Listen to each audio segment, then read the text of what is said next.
escenarios autobiográficos en la literatura mexicana. Vamos a empezar con Gabriela Köstinger, que nos presenta la ponencia La función autor en el discurso autobiográfico. Gabriela Köstinger es estudiante de Letras Hispánicas, ayudante de profesor en las asignaturas de Teoría Literaria 3 y 4 y del Seminario de Investigación sobre Géneros Íntimos y Avatares del Autor. Además, es becaria del proyecto Horizontes Críticos y Teóricos de la Figura Autoral Contemporánea, que es el proyecto en el marco del cual estamos organizando este coloquio, y actualmente está trabajando en su proyecto de tesis titulado Un puñado de arena en una mano angustiada, autofiguración en los diarios de Alejandra Pizarro. Bueno, Gabriela, te paso el micrófono. Gracias. Gracias, Mónica. Gracias, Adriana, por todo. El congreso está quedando muy bien. Voy a empezar a leer mi trabajo para no demorarme. Un poco lo que hice es, en el marco de mi tesis, yo estudio el diario íntimo y lo que hago aquí es, a través de los planteamientos de Foucault, intentar dar sentido a ese yo que se lee en los diarios. Entonces voy a empezar.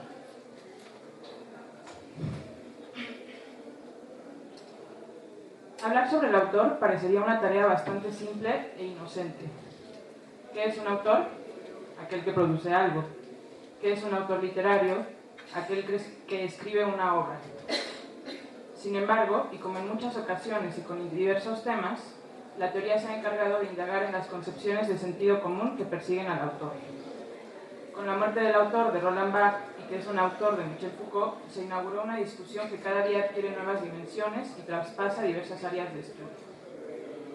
De igual manera, la reflexión sobre la escritura autobiográfica, un área íntimamente relacionada con la teoría del autor, ha venido en crecimiento en los últimos años.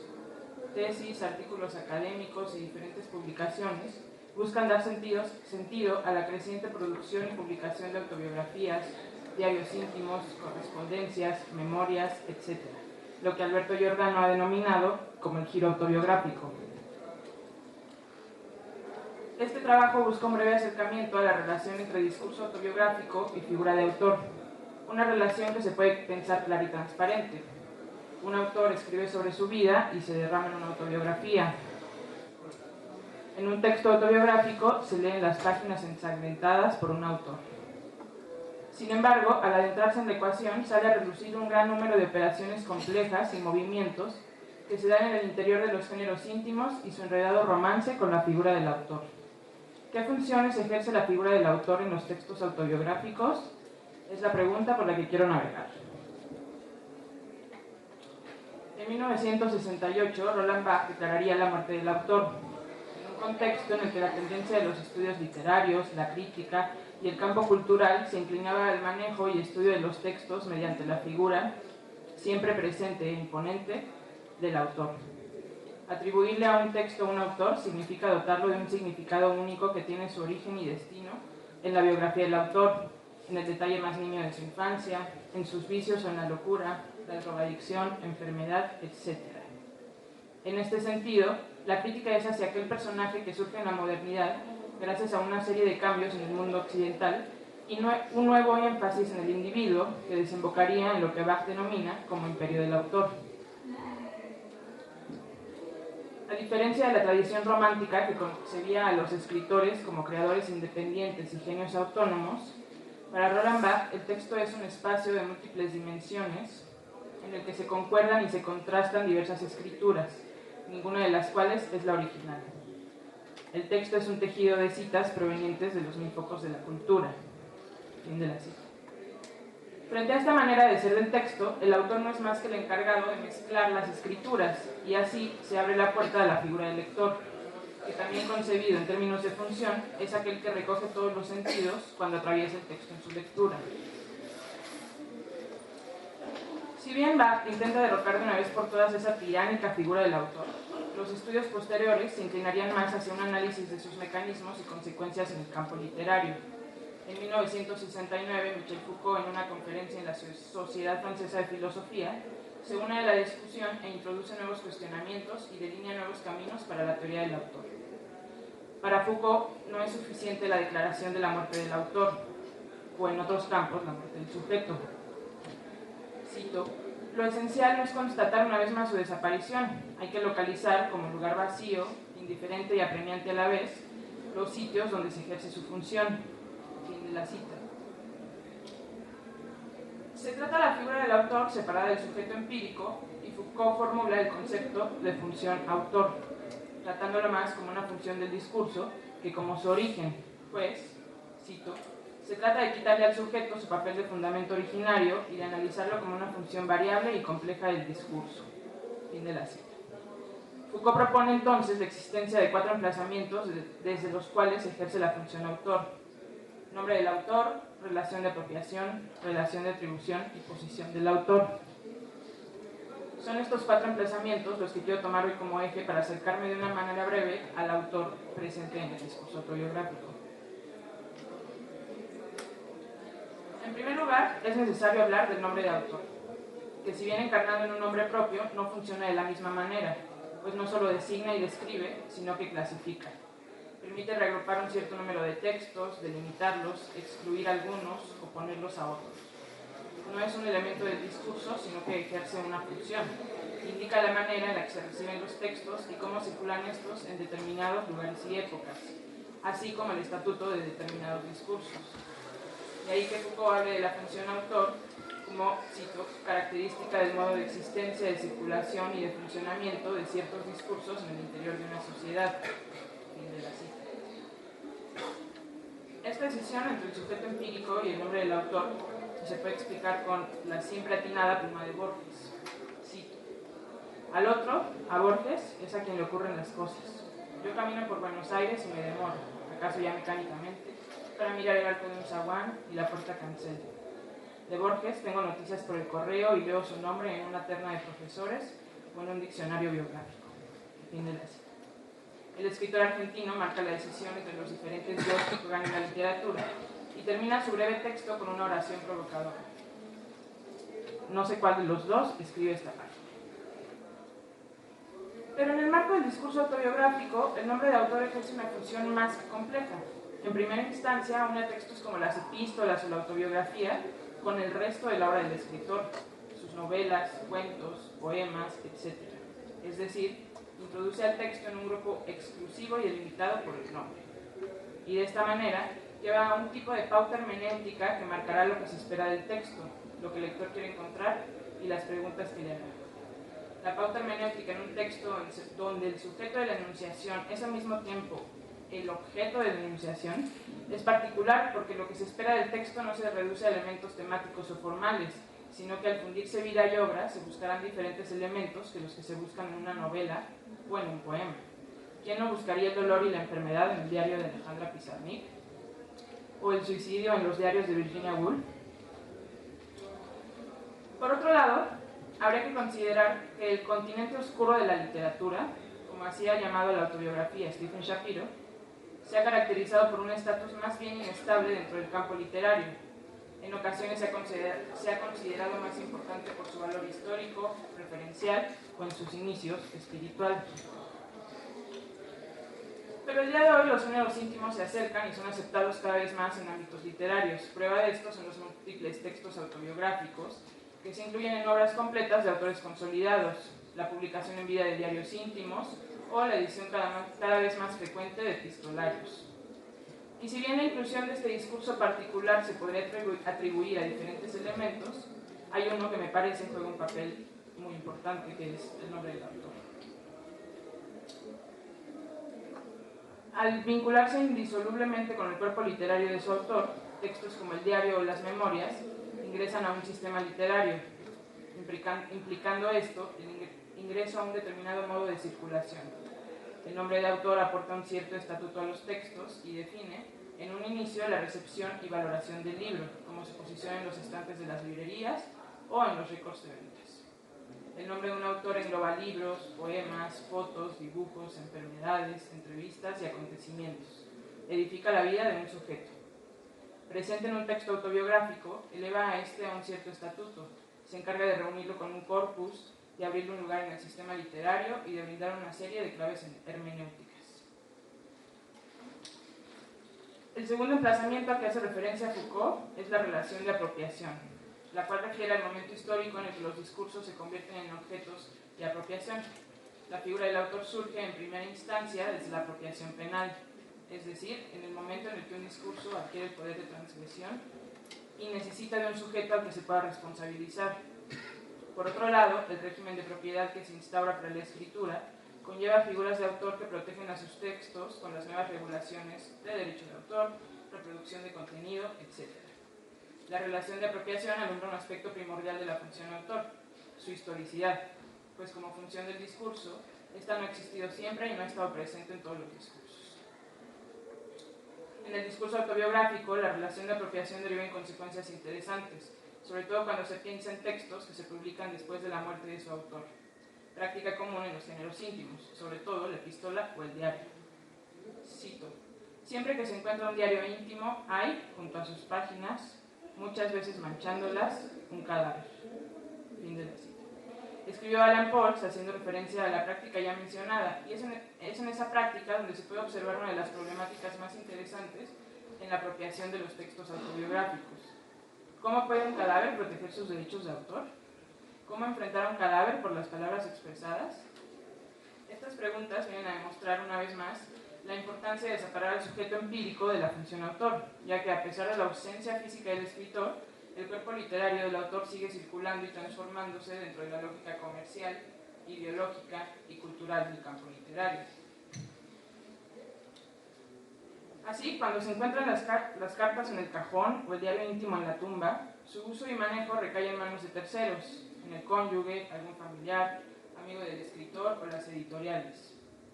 Hay entonces un tipo de apropiación legal que no deja de ser irónica, pues aquella intimidad desplegada, aquel espacio de autodescubrimiento y autofiguración que ofrece los géneros íntimos, es manejado por un agente distinto al sujeto que ha escrito sobre sí mismo. El heredero de la obra y sus derechos tendrá la responsabilidad de tomar diferentes decisiones, como la publicación o no del libro, que en muchos casos se puede observar, poco tiene que ver con la voluntad que el autor pudo tener en su vida. Como ejemplo, se puede traer a la mesa el caso de Franz Kafka y sus palabras a Max Brod. Cito: mi testamento será muy sencillo, en él te pido que lo quemes todo. Fin de la cita. Sin embargo, Brod publicó entre una gran cantidad de textos, tanto diarios como cartas del escritor praguense. El proceso de publicación se dio a la par de un proceso de edición por el que ha sido muy criticado Brod, pero que en realidad es un ejercicio común cuando se trata de publicaciones póstumas, y que influyó no solo en las obras, sino en la percepción general que existe de Kafka. Cito: Kafka no fue Kafka mientras Kafka estuvo vivo.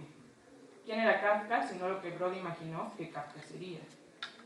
Kafka fue la gran novela de Max Brod. Fin de la cita. Escribió Manuel Vilas en su novela España.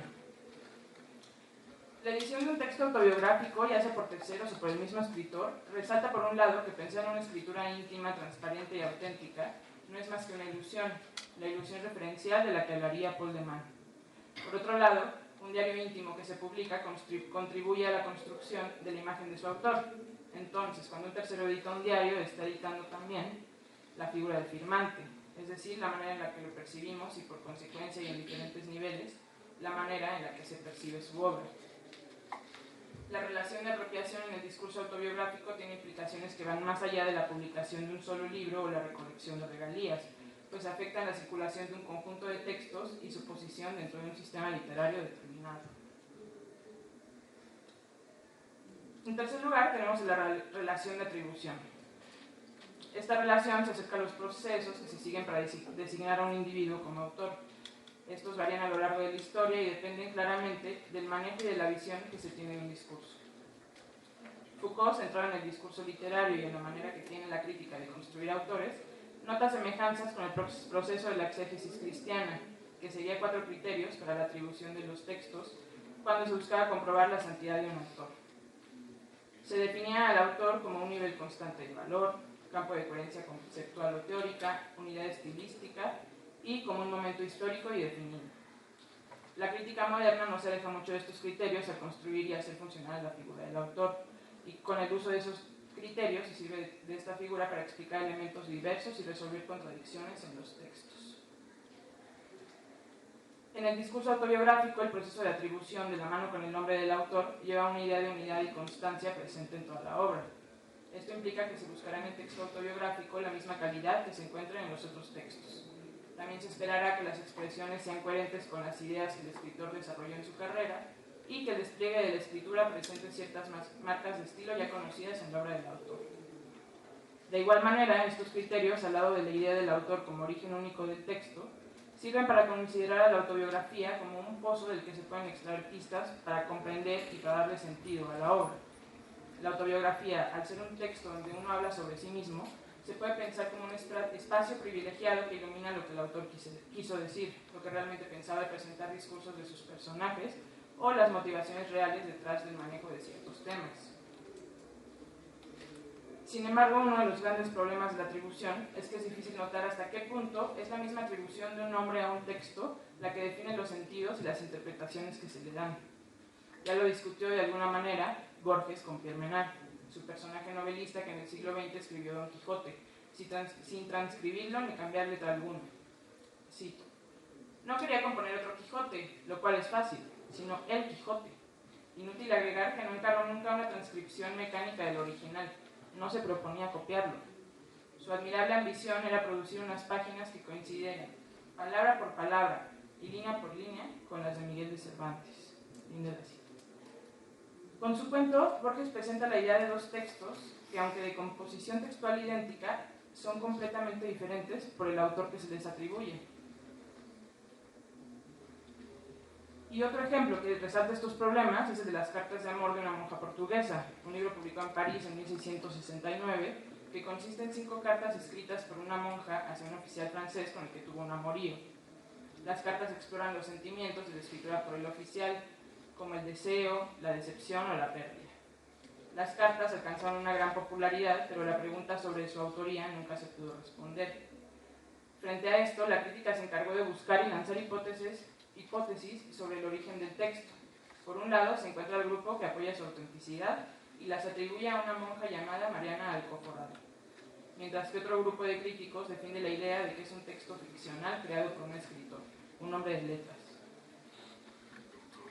Los defensores de la monja portuguesa atribuyen las cartas, cito, al genio espontáneo de una monja olvidada, presa de una pasión desmedida por un amante perdido. Por otro lado, el grupo que atribuye el texto a un hombre plantea que, cito, solo un acto muy controlado y con una realización deliberada podría haber producido una obra tan brillantemente expresiva y que, por lo tanto, el autor debe haber sido miembro de la élite literaria parisina. El caso de este epistolario y las discusiones a su alrededor es mucho más extenso y complejo de lo que aquí se puede vislumbrar. Pero ahora sirve para resaltar lo mucho que influye el proceso de atribución en la recepción de los textos y cómo el mismo carácter autobiográfico de uno se puede poner en tela de juicio cuando no se cambie más que el nombre en la portada. Finalmente, se menciona la posición del autor como el cuarto lugar en el que se ejerce la función autor. Pensemos, en un escrito o enunciado, ¿a quién remite un pronombre personal? En un texto no provisto de la función autor, en un enunciado común, el pronombre remitirá al parlante real. Pero en un texto literario, en el que opera completamente la función autor, el pronombre remite a un alter ego, y la función autor se encuentra en la escisión que se crea entre el escritor real y el parlante ficticio. La función autor, cito a Foucault, no remite pura y simplemente a un individuo real, sino que puede dar lugar a varios egos de manera simultánea, a varias posiciones sujetos que pueden ocupar diferentes clases de individuos. Pero ¿qué sucede con la escritura autobiográfica cuando la principal intención de esta es, precisamente, que el yo que escribe remita al sujeto real? La escritura autobiográfica se ha presentado a lo largo de la historia como un espacio privilegiado para la exploración del sujeto y su intimidad, para el despliegue honesto y verdadero de una vida dispuesta sin tapujos. Su apuesta ha sido la de exponer el reflejo fiel de un hombre de carne y hueso. Sin embargo, tal apuesta se antoja problemática, pues la posibilidad de la presencia del autor en los textos autobiográficos ha sido, a través del tiempo, uno de los puntos de discusión más complejos alrededor del género. Si en los textos literarios la posición del autor se encuentra en la firma, pero en el texto la voz narrativa, como un elemento formal, introduce una distancia entre el autor y el sujeto de la narración. Frente a esto, la escritura autobiográfica, con diferentes mecanismos tanto textuales como extratextuales, busca ante todo borrar esa distancia. Al eliminar la distancia, el autor no solo se encuentra en la firma, sino en el texto, por lo que se vuelve necesario transformar la pregunta. Ya no se trata de la presencia o no del autor, sino de la manera en la que éste se despliega. ¿Se dispone de manera transparente del sujeto empírico o podemos sospechar que el cuerpo no es de carne y hueso, sino discursivo? Diferentes marcas en un texto íntimo remiten constantemente al autor, ya sean pronombres personales, conjugación de verbos o incluso tópicos, coordenadas espaciales y temporales. ¿Pero a qué autor remiten? Ciertamente no al sujeto empírico, sino al nombre del autor, es decir, a la función, aquella creada por operaciones complejas de atribución y de apropiación que construyen una suerte de personaje que participa en la gran narrativa que es el sistema literario.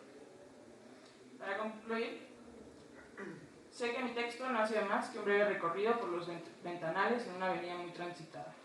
Desde Barthes y Foucault hasta teóricos más recientes como Dominique Manguenot, Jérôme Sos o Ruth Amouzit, las teorías sobre la figura autoral han abierto horizontes que permiten pensar en las redes discursivas que intervienen en la creación de las figuras del autor.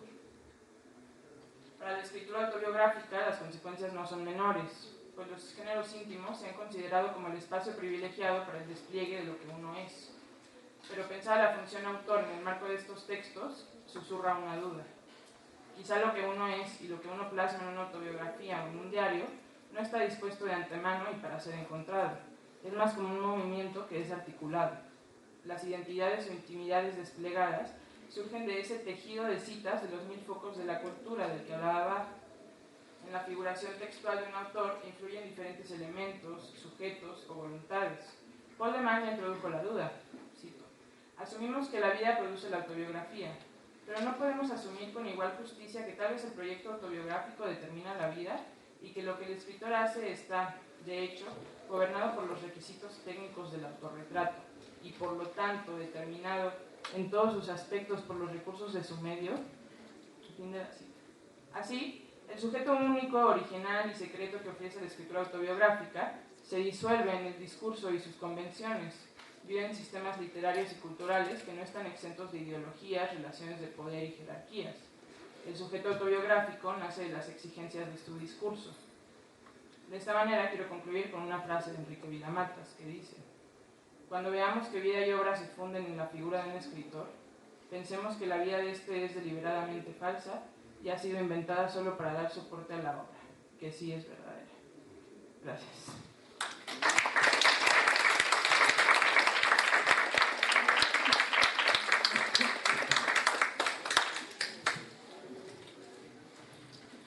Muchas gracias, Gaby, por presentar este panorama sobre los problemas que plantea justamente el nombre del autor y la figura autoral con respecto a los discursos autobiográficos, y que además sirve de marco para la ponencia que presenta Gustavo Jiménez Aguirre, que lleva por título Cartas Públicas, Secretos Privados, una lectura autobiográfica del epistolario de Nervo. Gustavo Jiménez Aguirre, doctor en letras por la UNAM, donde labora como investigador del Centro de Estudios Literarios en el Instituto de Investigaciones Filológicas y como profesor aquí en la Facultad de Filosofía y Letras.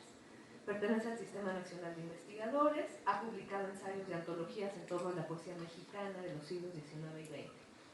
Es director de los proyectos de investigación y edición Amado Nervo, Lecturas de una obra en el tiempo, que tiene un portal electrónico, amadonervo.net, y la novela corta, una biblioteca virtual, que también tiene un portal electrónico, que es la novelacorta.com.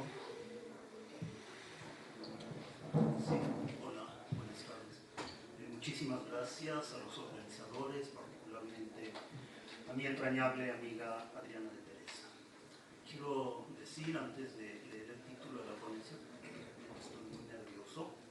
En primer lugar, porque recuerdo aquella mañana en la que estaba preparando café para mi hija, y le dije el título que le había enviado, el primer título, Adriana de Teresa, y me dijo, pero si eso es una tontería, ¿cómo estás diciendo que los secretos son privados? Todos los secretos son privados. Entonces entramos ahí en una extensa discusión.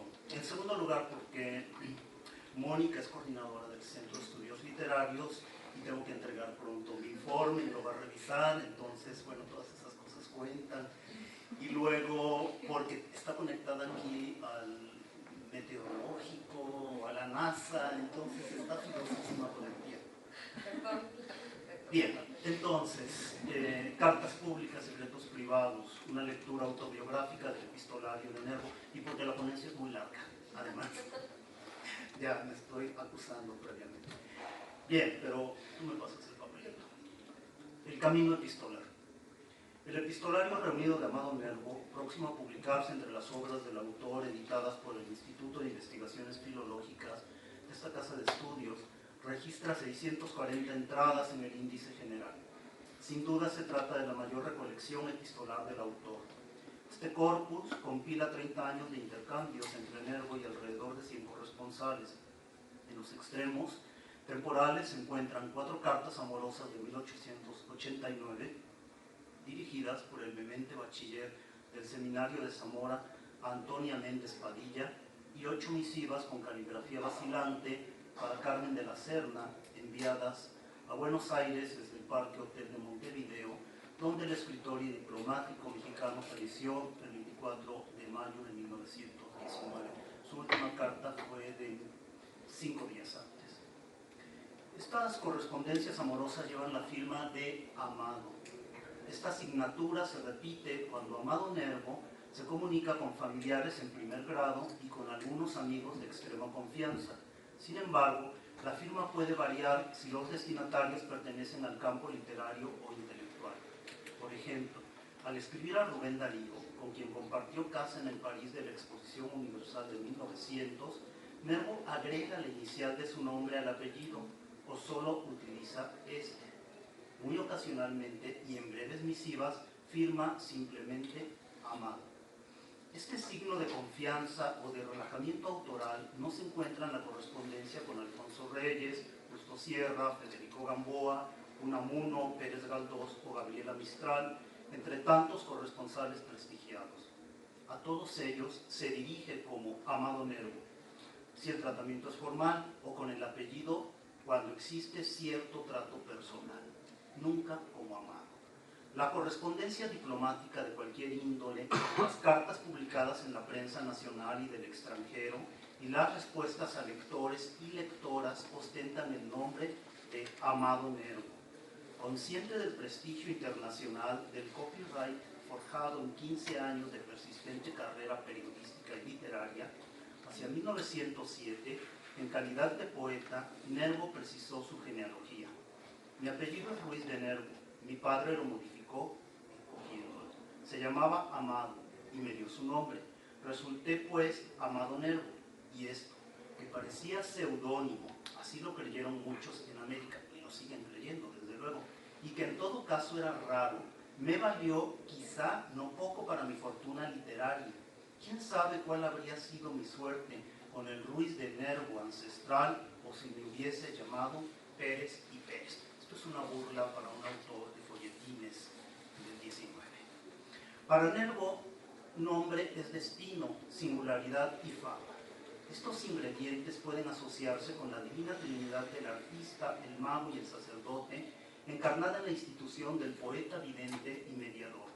Pese a la riqueza temática de los afluentes románticos de la concepción del artista y el escritor, que convergen en la construcción nerviana del poeta, quiero concentrarme ahora en reconocer y comentar la manera como en el epistolario que nos ocupa es posible rastrear los rasgos característicos de un discurso portador de la función del poeta que expuso Foucault en 1969. Aprovecho la acertada síntesis de los 4 emplazamientos que distingue a Adriana de Teresa. 1. El nombre del autor. 2. La relación de apropiación entre autor y obra. 3. La relación de atribución. Y 4. La posición del autor en el libro. Acepto de antemano que el tiempo y el espacio de esta ponencia pueden limitar este propósito y que la naturaleza textual del soporte que utilizo es tan problemática como la noción misma del autor.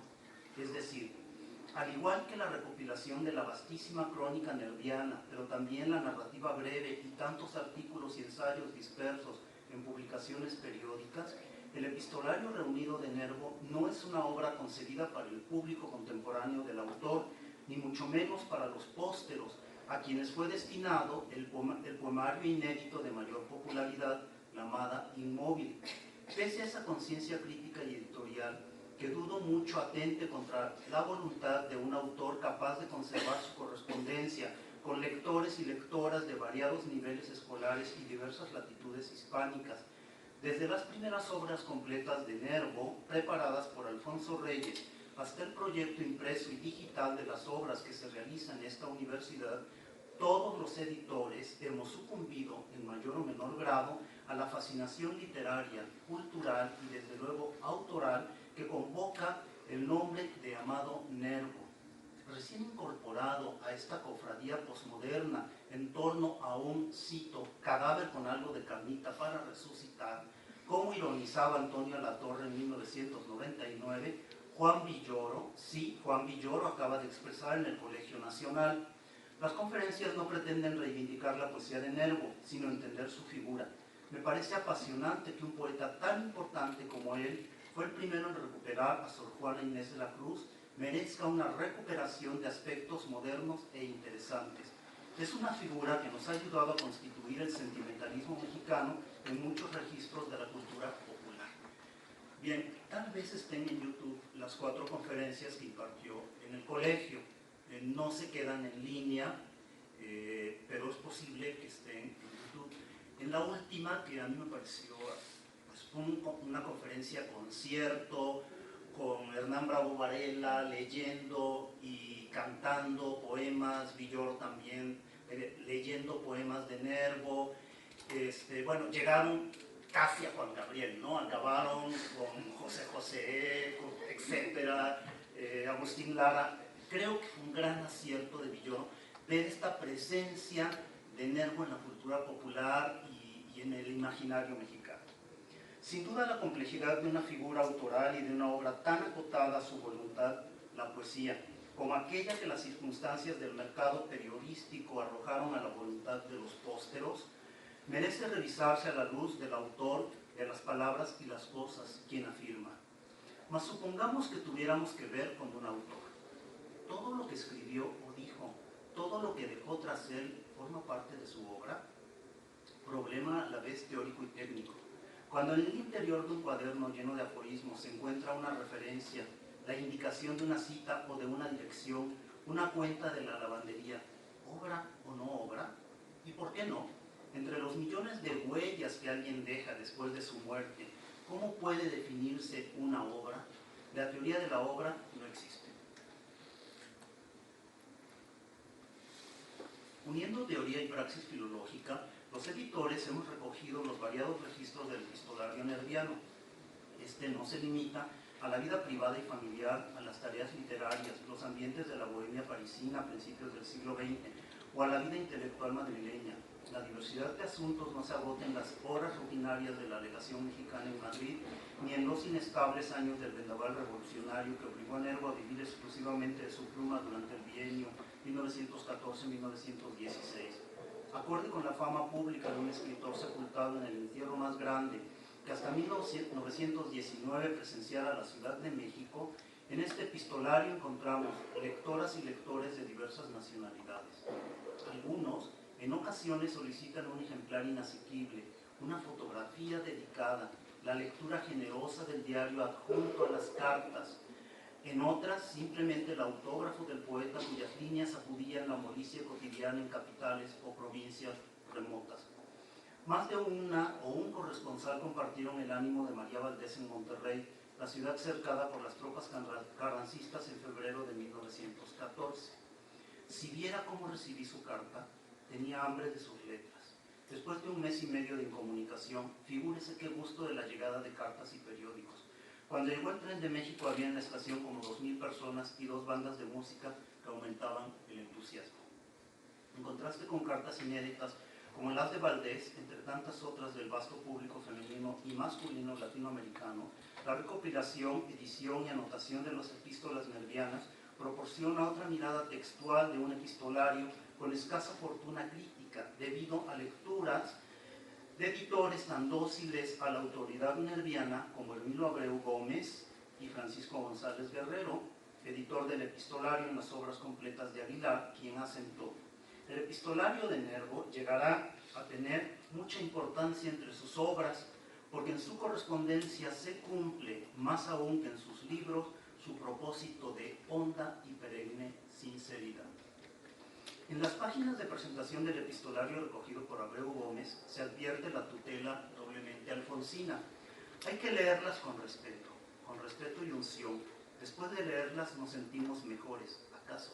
Porque seducidos por su encanto hemos estado en oración, y ante tal o cual retozo bohemio y hasta algún fugaz dejo heterodoxo, como su desdén por la resurrección de la carne, o ese naturalismo que reduce toda la religión a un mero acatamiento de la vida, apenas si precisa recordar que en la hora exacta de Dios todo lo iluminó y clarificó su limpia muerte católica. Bueno, una de las leyendas es que murió abrazado a otros hijos, etc. Aquí, mientras Reyes preside el respeto, castigado y pudoroso, como pedía que la crítica accediera a las fuentes epistolares por su valor documental y biográfico, Méndez Plancarte asiste en calidad de celoso guardián de la heterodoxa espiritualidad del poeta y prosista. Ese imaginario en torno a Nervo es producto de la transliteración excesiva de una iconografía sumamente eficaz. A fuerza de reiterar fotográficamente la pose del pensador de Rodin, Nervo terminó por convencer a sus contemporáneos y a varias generaciones de futuros lectores que su reino, y en buena medida el de su poesía, no era de este mundo, o por lo menos era de otro, muy distinto al heterodoxo de los andróginos y lubricidades tristes de su etapa simbolista decadente. En la correspondencia citada, Abreu Gómez solo tuvo ojos y oídos para el Nervo de la última hora. Cito: su alma estaba presta para volar hacia regiones más altas. Sus manos confirmaban este impulso de ascensión. A veces las unía como formando una ojiva, a veces las apoyaba en las sienes prematuramente envanecidas. La docilidad frente al estereotipo comentado impidió cuestionar la imagen marmórea del pequeño filósofo y del poeta místico que Nervo asoció con su vida y su obra en Carta Pública, dirigida al político español Luis Antón de Launette en 1914, con el fin de rechazar muy dignamente una pensión propuesta al gobierno español debido a la cesantía diplomática del Nayarita. Con frecuencia Nervo se presentaba en compañía de esos alter egos en La Nación y Caras y Caretas de Buenos Aires. Desde allá sus colaboraciones se reeditaban sin autorización en muy diversas ciudades sudamericanas. Los títulos de poemarios como Serenidad, Elevación y El Estanque de los Lotos reforzaron la estrategia edificante del autor de las prosas poéticas y aforísticas de plenitud. En el Viaje de amor de Amado Nervo, Reyes no fue ajeno al encanto de la iconografía del pensador y del poeta doliente. Con todo y su interpretación pudorosa del enamoramiento imprevisto de Nervo para Carmen de la Serna, en aquel ensayo Reyes dejó caer cierta pizca de sal. A lo mejor hemos entendido con excesiva simplicidad el proceso, el camino de Amado Nervo. Tal vez otra manera de comprender las diversas construcciones textuales y mediáticas de Nervo sea desandar su ruta epistolar. Recordemos que el camino ascendente de su fama pública comenzó en Mazatlán, donde el cronista realizó su iniciación modernista en el Correo de la Tarde y aprendió que el público siempre tiene la última palabra, pero el que decide las estrategias de escritura y la construcción implícita de su imagen es el autor. ¿Cuánto me queda? Bien. El donador de fotos. La incursión temprana de Nervo en el mercado periodístico le permitió comprender la aguda advertencia de Nájera en 1881. Los escritos, como todas las mercancías, sufren la ley de la oferta y la demanda. En el México finisecular, esta tendencia creció con la modernización industrial del periodismo y la subsecuente desvalorización de los poemas como mercancía de segunda, escasamente pagados. Pragmáticos, el cronista y el narrador se impusieron al poeta deseoso de alcanzar fama con sus poemarios iniciales, publicados en 1898, Perlas Negras y Místicas, al tiempo que acataron la prosa de las realidades cotidianas, medios, público, mercado y marketing. A los 25 años, Nervo apostó estas cartas a su bachiller y este le pagó con creces. Tras la primera salida de su novela corta y con el ruido de la columna Fuegos Fatuos, donde discute ampliamente la situación de los escritores en el campo intelectual de la Ciudad de México, una columna que vamos a publicar y que es sumamente interesante. Nervo se permitió la siguiente carta pública, fechada en diciembre de 1895. Señores don Ángel Pons y don Juan Arango, directores de Crónica Mexicana, muy señores míos y amigos, tuvieron ustedes la bondad de pedirme un retrato y una autobiografía para su simpática publicación. Aquí va el primero, y que Dios me perdone la vanidad de haber obsequiado su amable insinuación. En cuanto a la segunda, bien quisiera escribirla, pero me sería imposible bordar el vacío absoluto de mi existencia. Conste que tiene 25 años. Semejante al rey del cuento de Juan de Dios Pesa, soy un hombre a quien jamás le sucedió cosa alguna. Claudio Froyo dijo a ustedes, ¿qué importa al público una vida oscura dedicada al trabajo? Hago mía la frase, y pues el público no se percata de los que luchan por el adelanto de nuestro país con más o menos bríos y con más o menos donde sucumben, quédense en la sombra, que ahí los acompaña. ¿Acaso en el seno de ellos se haga la luz? De ustedes, afectísimo y seguro, desde luego, amado Nervo. Todo se aprecia aquí como en un mapa virtual del epistolario que nos ocupa. La decisión de contener la avidez del público por los hechos biográficos del individuo histórico, la voluntad de autoconstruirse como un sujeto o un autor moderno que anuncia sin rodeos. Esta imagen vale por toda mi obra, recuérdame así, déjame vivir como me plazca. Y la aceptación de una labor asalariada, casi como cualquier otra. Hurguemos en los detalles del casi, porque en ellos y en los descuidos tipográficos se esconde el diablo. Es sencillo controlar los demonios de un yo polifónico como el que se advierte en el epistolario nerviano. A cartas vistas supongo que no, pero al menos mediáticamente Nervo trató de ser coherente con sus convicciones autorales de juventud. En efecto, fue un constante donador de retratos, como solía llamar a las abundantes fotografías tomadas en estudios prestigiados de Madrid y la Ciudad de México, y que dedicó a lectores y lectoras individuales o al público de las revistas que requerían su foto con un autógrafo. En esta materia, los registros epistolares de solicitudes y donaciones son constantes y fueron ocasión de algunos desconciertos. Por ejemplo, el de María Valdés en enero de 1913. Recibí la rabia.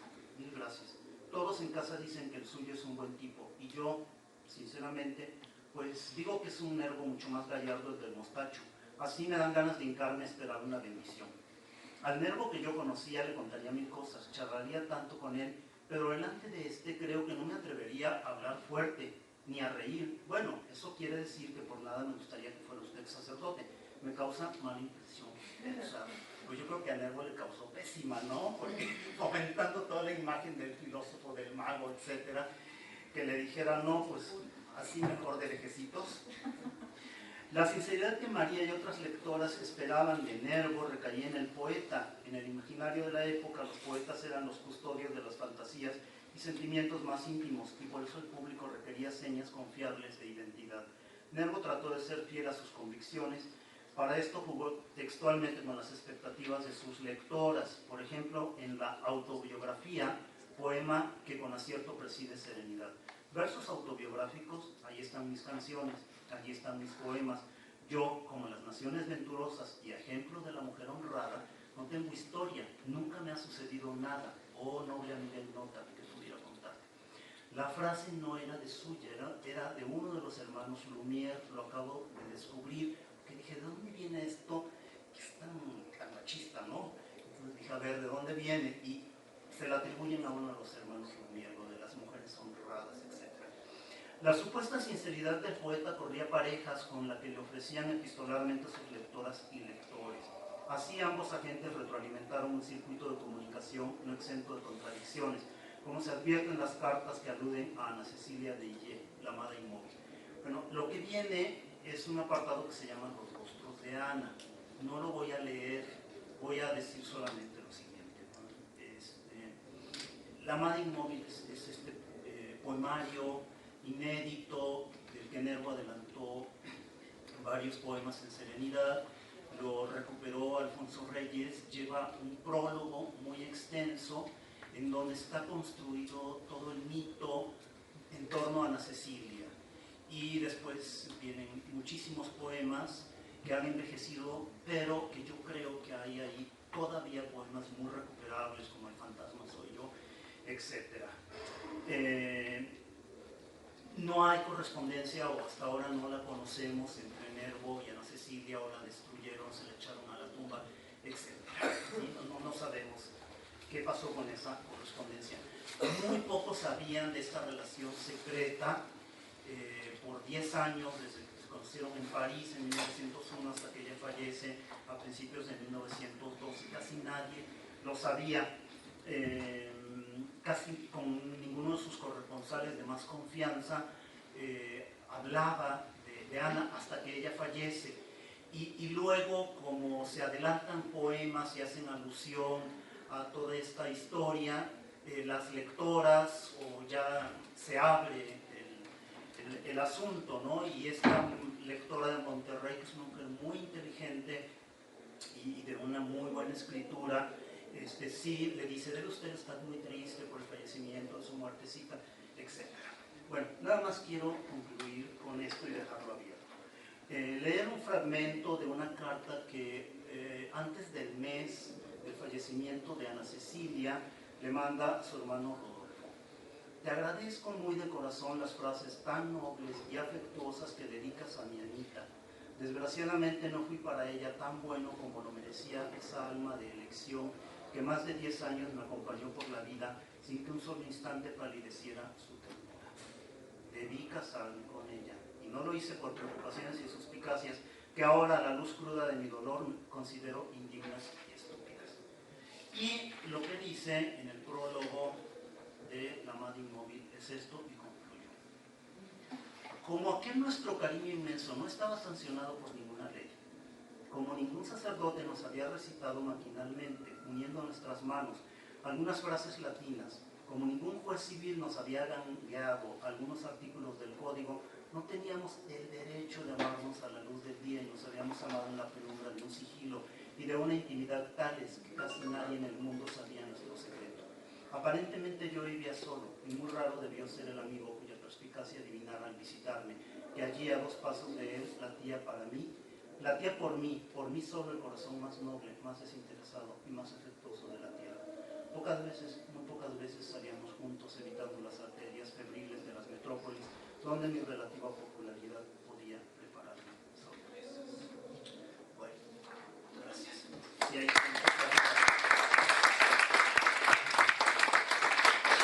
Muchas gracias, Gustavo, por este interesante recorrido. A mí me impresiona la conciencia de la figura autoral que construye.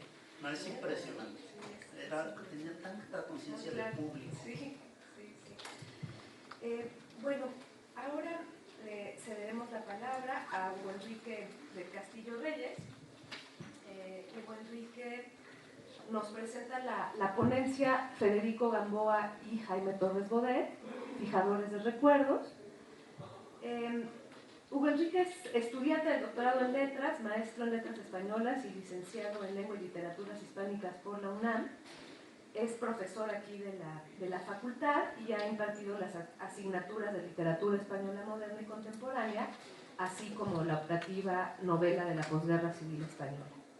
Colabora como investigador dentro de la Facultad de Filosofía y Letras en el proyecto Escritura Autobiográfica en México en el siglo XIX y XX, y también fue colaborador en el proyecto Letras y Literatura Comparada en la UNAM. Bueno, muchas gracias a los organizadores, a la doctora Teresa por este espacio. Y bueno, daré inicio a esta pequeña exposición. Federico Gamboa y Jaime Torres Bodet, Fijadores de Recuerdos. La figura del autor en las memorias y en la autobiografía ha despertado gran polémica entre los estudiosos del fenómeno literario. Aquel hombre es narrador, personaje y base comunicante entre su propia sensibilidad y su lector, el cual debe atender a una serie de guiños y giros narrativos comprendidos bajo una premisa que, aunque pueda quedar en duda, debe tomarse en cuenta. Lo narrado sucedió en el mundo real, quedó grabado en la memoria del autor y luego fue desfigurado en un texto gracias al lenguaje escrito. No hay un juego entre el desfigurado o desfigurado entre paréntesis, ¿no? Cualquiera de los dos es viable. Esta breve exposición se centra en Impresiones y Recuerdos, publicado en 1893 de Federico Gamboa, Autobiografía precoz escrita a los 28 años del naturalista, y Tiempo de Arena, publicado en 1955 de Jaime Torres Bodet, primer tomo de las Memorias del Contemporáneo, publicado cuando contaba 53 años de edad, lo cual de inicio permitirá comparar los elementos a observarse entre dos distintas formas de fijación de los recuerdos. El discurso autobiográfico suele comenzar con el inicio del mito personal que los autores están a punto de llevar a la fijación mediante la escritura. Pero la materia imprecisa de los recuerdos suele ser un obstáculo que los redirige a algún momento que les causó especial impresión, pues como afirma Wintour, los elementos, empieza la cita, los elementos de la experiencia pasada que han sido extraídos del contexto en el que se situaban con anterioridad han sido escogidos porque ahora se cree que tienen un sentido sintomático que ponían no haber tenido antes. Termina la cita. Ya en otra parte hablé de cómo el discurso autobiográfico se inserta en el esquema de prefiguración, desfiguración, configuración y reconfiguración siguiendo los principios miméticos que propone Riquet. En este caso cabrá poner atención al segundo nivel, en el cual se muestran varias facetas que el autor, narrador, se encarga de cubrir para llevar a cabo su cometido, fijar el recuerdo y con ello parte de su psique. Este texto al que me refiero fue una pequeña cala teórica que yo hice el año pasado en el Congreso de Escritura Autobiográfica en México, y pues un poco decía esto, que el yo del autor como en una especie de mitosis, se desprende, se hace dos, se duplica, y uno se queda en el texto y el otro sigue evolucionando en su ámbito cotidiano. Continúo. El carácter episódico de la autobiografía y de las memorias responde a una elección que a su vez se debe a aquella intuición que tienen los autores de que el texto los contendrá de algún modo, pues pretenden ser honestos con lo que relatan, además de que su estilo pretende también coincidir con la voz que más se asemeja a su persona. Gamboa, incluso antes de iniciar su texto en la dedicatoria, pide lo siguiente a sus hermanas. Inicia la cita: reúnanse para leerlo y me verán junto a ustedes entre renglón y renglón, y al volver una por una las páginas del libro. Termina la cita. Pero a pesar de la simple lectura de estas líneas, la reflexión se complejiza. ¿Cuál Gamboa es el que podrán ver las hermanas y el lector? ¿El que se construye en las diégesis del libro? ¿El que está construyendo a aquel? ¿O uno nuevo que no es sino el resultado de dejar aquella parte de su psique en el discurso que ha fijado? En el caso de Torres Bodet hay también una preocupación que se denota al construir la relación de los acontecimientos relevantes de su vida, que además no se queda en episodios anecdóticos, pues hacia la mitad de Tiempo de Arena se detiene a reflexionar. Empieza la cita: al releer las páginas que preceden, caigo en la cuenta de que no existe proporción entre la importancia que dedico a ciertos sucesos y el espacio, mucho más amplio o más corto, que ocuparán otros episodios. Para remediar semejante desequilibrio, sería menester alargar o multiplicar indebidamente los elementos que la memoria me proporciona. Entre el defecto que reconozco y la falta de probidad que lo ocultaría, me parece aquel menos irritante. Termina la cita. Este fragmento muestra la clave con la que debe leerse el discurso autobiográfico. El autor quiere ceñirse a la veracidad, si el ejercicio memorístico puede acuñar este término, más que a la verosimilitud del relato. Torres Bodet resuelve esto con un símil que se verá más adelante. Los autores narradores de estos textos autobiográficos parecen por momentos tornarse una mirada que permite al lector atestiguar el acontecimiento narrado, pero no debe soslayarse entender este artificio literario como algo que va más allá de un mero filtro, sino como la voz que reconstruye una forma de mirar, pero también de concebir y de construir su propia realidad. En Gamboa se puede ejemplificar con el primer episodio de Impresiones y Recuerdos, en el cual se relata el drama de la prima a la que tienen que empeñarle el piano. Toda la narración ocurre desde una suerte de narrador testigo, hasta que una escena explica cómo aquella anécdota afecta al autor de Santa a los 14 años. Empieza la cita. Me asomé a ver lo que hacía mi tío. Estaba en su sillón, apoyada la cabeza en el respaldo y los ojos cerrados, muy cerrados, cual si temiera encontrarse al abrirlos con desagradable espectáculo, o cual si se mirara por dentro, allá en el fondo de su pecho atribulado y melancólico. Y a mí, que era muchacho, superficial e intranquilo, el asunto acabó por llegarme a lo vivo. Hízome valorizar los sufrimientos que a mi alrededor gemían, comprender la sublimidad de los grandes sacrificios íntimos, de esos que nunca van al vulgo, sino que se quedan en el hogar y lo engrandecen y santifican. ¿Qué impresión me hizo el cuadro? Termina la cita. Este ser primero una mirada que se impresiona, construye desde un horizonte específico la sensibilidad de Gamboa, lo cual realza su visión como narrador analítico y ese saber observar que fue tan caro para los escritores que se sirvieron del realismo y del naturalismo. De un modo modo similar aparece en Torres Bodet una fascinación de infancia que cree tener ecos hasta la actualidad cuando se dedica a pegar calcomanías. Empieza la cita. Me encantaba adherir a los vidrios de las ventanas, a la convexidad de las copas y a las hojas en blanco de mis cuadernos, esas tiras de cartulina engomada que levemente con las yemas humedecidas iban adelgazando los dedos hasta lograr que las flores, los seres o los paisajes que la cubierta disimulaba se trasladasen sin arrugas ni grietas a la página, al cristal. Todo mi esfuerzo de hombre de letras ha consistido también en llegar al reverso de los asuntos por aproximaciones imperceptibles, como si el conocimiento de las cosas fuese tan solo el papel opaco bajo el cual yace, cifrada para otros, una calcomanía reveladora para mí. En lo que no sé si llamar mi obra, la vocación pueril que confieso tuvo sus consecuencias. ¿Acaso la más visible es la lentitud con que van desprendiéndose mis frases de la porosa memoria, la calcomanía de estos recuerdos? Termina la cita. Salta a la vista que para Torres Bodet esta actividad de esparcimiento ejemplifica todo un proceder que explica su pensamiento como literato, pero también como creador, revelar poco a poco algo que está detrás de aquella barrera que al principio no deja verlo, como hace con varios de los episodios en sus memorias. Pero Torres Bodet no solo deja que el lector comprenda cómo algunos puntos hegemónicos anecdóticos de su vida lo afectaron sobremanera, sino que también traza una línea que tiene como propósito ahondar en la conformación de su pensamiento. Al relatar su viaje a Veracruz, hace una confesión que podría serle complicada como poeta. Cito, en Veracruz lo primero que hizo mi padre fue llevarme a que viese el mar. Mentiría si declarase que ese espectáculo suscitó en mí la inmediata euforia que yo esperaba. Encuadernado por las dársenas y los diques, contenido por el cantil de los rompeolas, aplastado y planchado por el calor, ¿era eso el mar? ¿Era solo eso? Termina la cita. Durante la primera experiencia decepcionante, el poeta encuentra en la literatura, dentro de los libros, el mar que esperaba. Cito, en Veracruz leí los libros más deliciosos de mi niñez. Todos ellos eran dádiva de mi padre, y todos eran cuentos de viajes o de aventuras. Robinson Crusoe, Las Mil y Una Noches, La Isla del Tesoro. El mar, que me había parecido tan inexpresivo, adquiría un valor poético insuperable cuando la fantasía de un novelista me lo brindaba como fondo de alguna crisis sentimental. Termina la cita. Para Torres Bodet el discurso autobiográfico debe permitir también la crítica literaria y el ensayo. Las lecturas de entonces son aquilatadas desde un presente que dejan verlas como pilares que dieron al Torres Bodet del pasado las herramientas necesarias para configurar al del presente, pero sin perder de vista que el propósito es dar cuenta del mito personal, por lo cual vuelve de aquella materia menos aterrizada y la anécdota a la unión insoslayable entre la ficción y su realidad. Cito, cuando pienso en lo que ha llegado a ser para mí la fábula de Simbad, me avergüenza que haya excitado tan débilmente los entusiasmos de mi niñez. Mi sentido lógico se irritaba de lo que constituye la lógica de su historia, ese deseo de perderse para encontrarse. Simbad es el hombre pródigo, ser que no viaja para vivir, puesto que vive para viajar. Ánimo curioso que no siente nunca al partir el estímulo del regreso, pues lo que le permite disfrutar del regreso es la certidumbre de la próxima despedida. Había pensado mi padre en que él y el Simbad del marino se parecían terriblemente. No lo supongo. Para su manera de ver las cosas, la literatura y la vida constituían compartimientos estancos y en ocasiones fórmulas inconexas.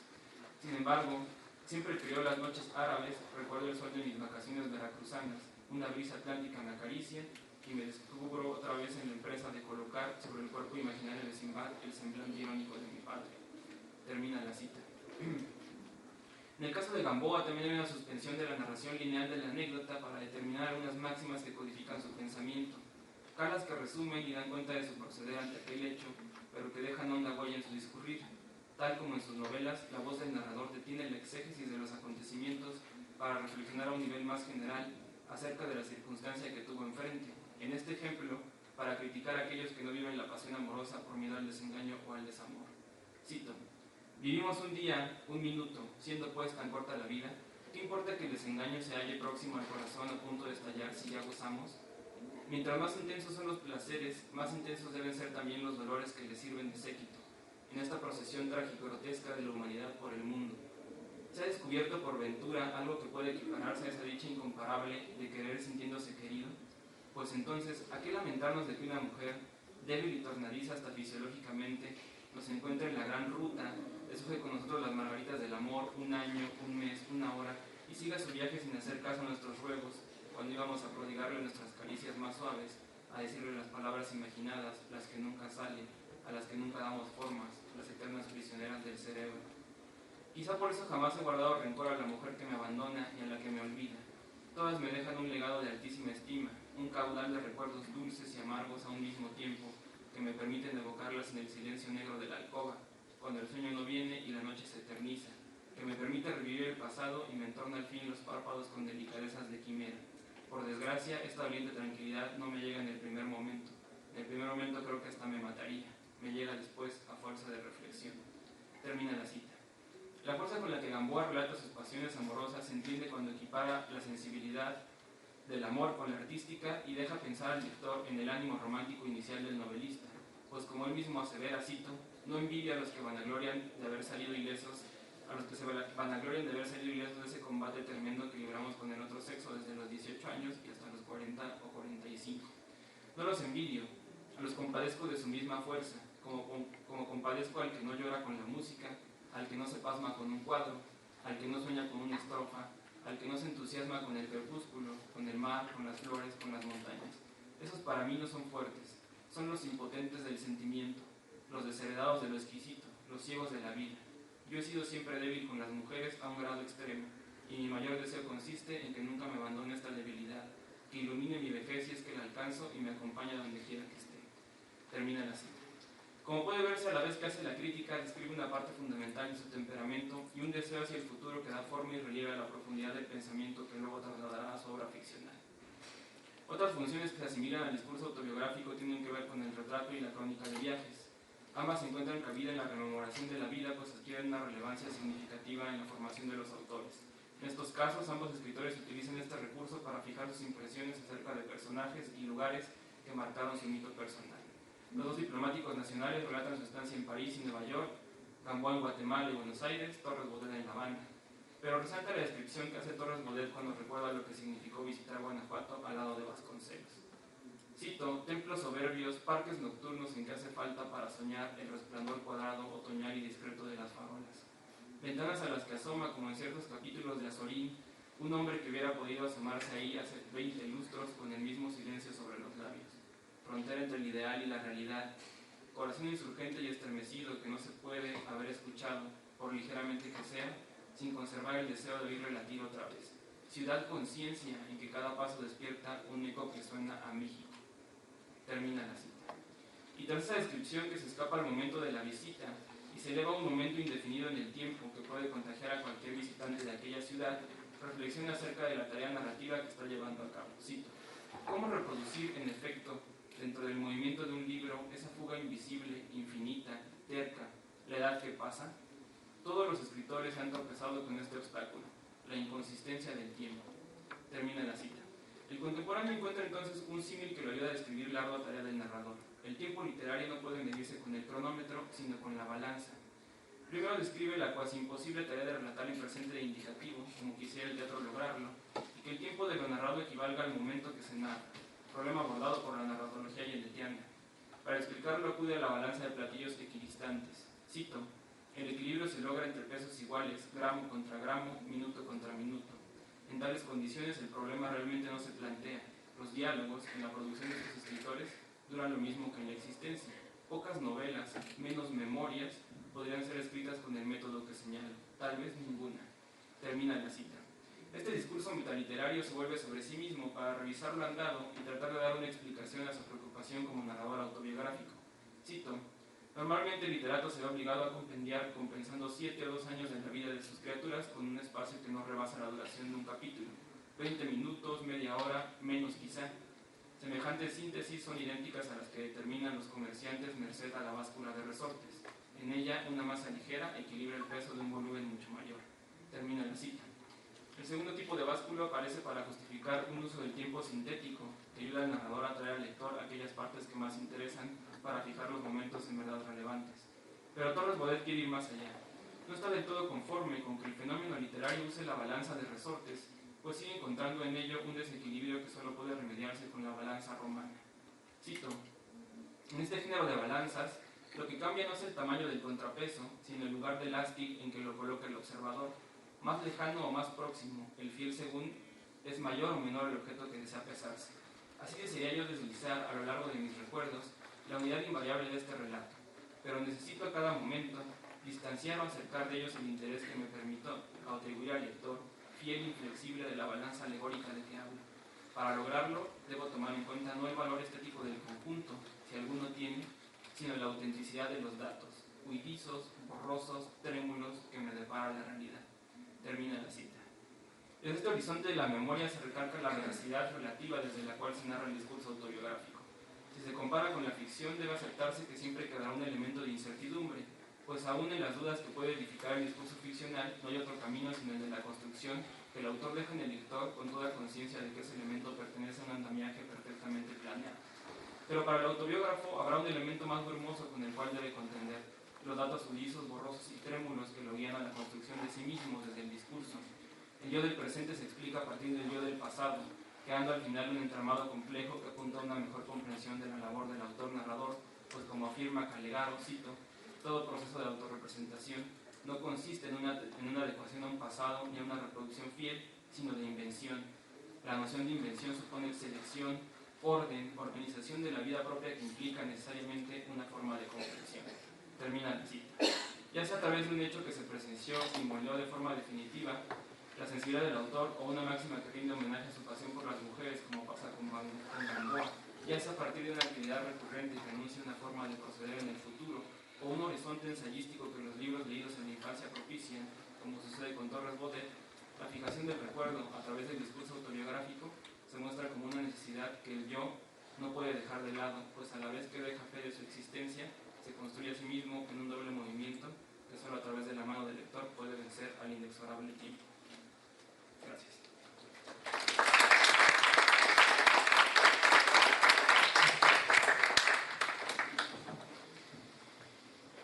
Muchas gracias, Hugo Enrique, por esta reflexión y recorrido sobre dos figuras también importantes de la literatura mexicana y cómo efectivamente a través de sus autobiografías construyen este mito personal.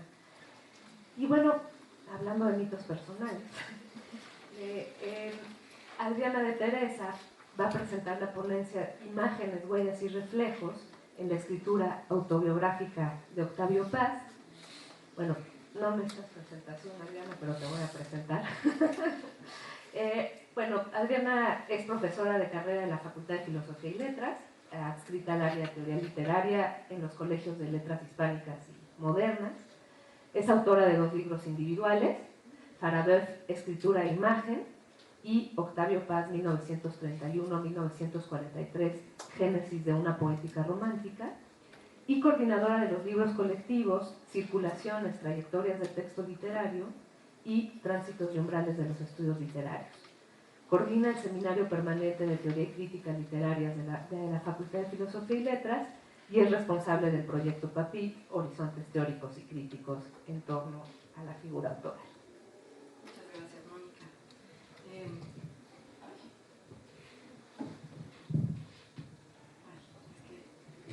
Es que me quedé cerca de la boca. Bueno, antes de leer mi texto, quiero leer el pequeño epígrafe que puse, que está tomado de una entrevista que le hizo Guillermo Sheridan al propio Octavio Paz, que dice: el poeta es el inventor de su propia existencia, de su propia figura, de su propia imagen. O sea, como vemos, ahí hay esta conciencia absoluta, ¿no? Y claro, Paz es una figura paradigmática para hablar del autor, ¿no? De cómo el autor modela y construye y proyecta una imagen determinada de sí mismo y de su obra. Entonces, más o menos por ahí es por donde quiero llevar mi exposición. Bueno, como ya se ha hecho referencia en varias de las participaciones anteriores, una de las consecuencias del discurso filosófico y literario de la modernidad fue la postulación del autor como un espacio conceptual y el cuestionamiento del sujeto empírico como origen unívoco del texto. No obstante, esta noción, la noción de autor, sigue concentrando y ejerciendo un enorme poder simbólico en el universo de creencia que Bourdieu define como juego o ilusio propio del campo cultural contemporáneo.